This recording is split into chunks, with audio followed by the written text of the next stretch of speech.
Now, the question I wanted to cover for today is, how do you motivate others? There's two parts, actually three parts to my answer. The first part is to relay a story from a friend of mine who went to Harvard Business School. And they were asked much the same question. The variation on it being, how do you deal with a problem employee? It's really a motivation question.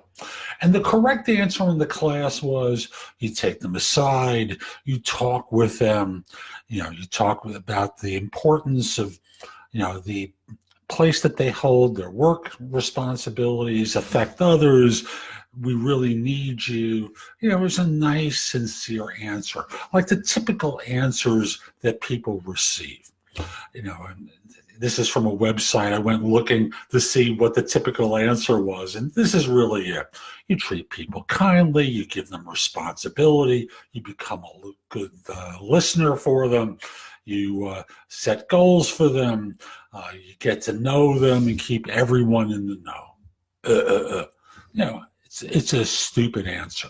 Now, the answer in the Harvard Business School class that I thought was hysterical is not going to be the one I'm going to suggest, but I'm going to give you the joke to it. So the correct answer was, you take them aside, you talk with them, you try and get them to do the right thing. And there was the son of an Asian industrialist in the class. And as my friend told me years ago, he said, "Are you kidding me? Are you kidding me? What you do is you take that person in the middle of the room and you fire them. You make sure everyone sees it. You humiliate them, you treat them badly. No one will ever pull that kind of crap on you again." That is one way of approaching it.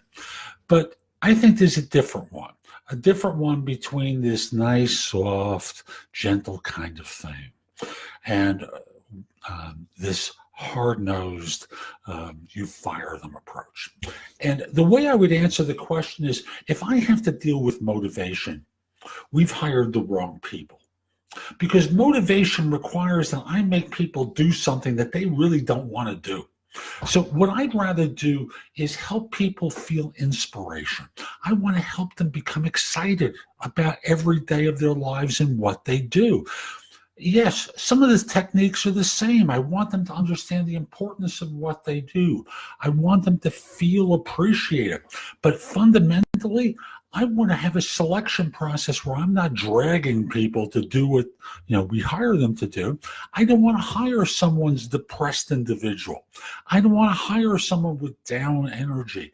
I want to bring people in who are encouraging, who can be encouraged, can be inspired, and they do it because it's an internal drive within them. So when I interview, I try to assess for that internal drive. Situations where they've face difficult challenges and overcome them.